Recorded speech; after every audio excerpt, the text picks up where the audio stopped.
Well, the same flooding that hit northeastern Oklahoma so hard also damaged other communities across the state, wrecking homes and businesses and even some land, which is why Oklahoma's Conservation Commission is asking for millions to not just repair, but prevent future damage.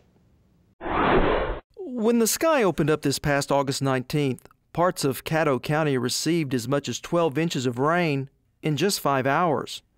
Flooding was rampant, endangering lives and washing out 150 bridges. Farmers lost crops and their land. And here's what it's done to a 70-acre field. It's just demolished it, and probably 4 to 5 inches of silt over the top of it. Dwayne Stevens is one of a long list of landowners with land now out of production. The east half of the southwest, right?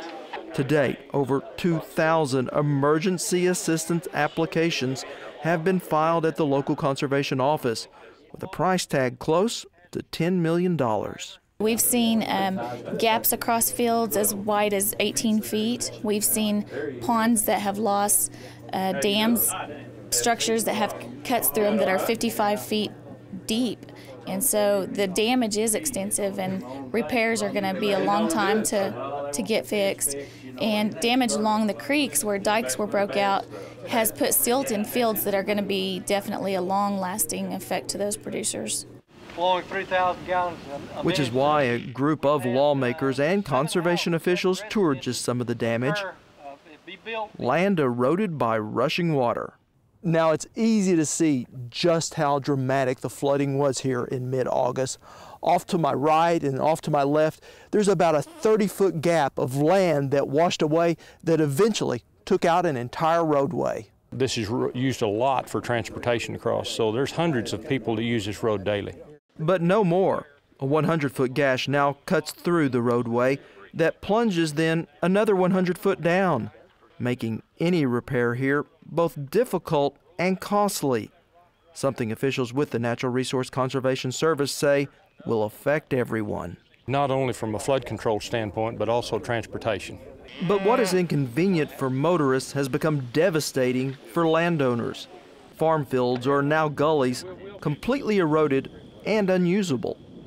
As you can see behind me here, this is from the last rain we've got. We got 15 inches of rain in about 4 or 5 hours, and the sugar sand just couldn't take it. Statewide damage to the land could reach as much as $30 million. Damage that could get worse with the next heavy rain. State Senator Ron Justice. It's a statewide problem and not just a local problem, and I think it's so important that we recognize that and we not think of it just as an individual producer or an individual community or county, but it's a statewide problem. And if we work together as a state to solve this problem, then we're going to be solving a problem for years to come, and a problem that's going to affect people all over the state of Oklahoma. Oklahoma's Conservation Commission hopes to receive an additional $8.8 million from the legislature to repair not just the damage, but protect against future disasters.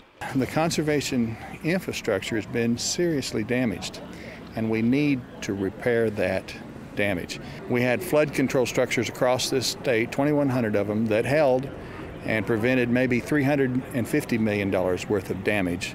But we have sustained damage that needs to be repaired before we lose more land to the power of Mother Nature.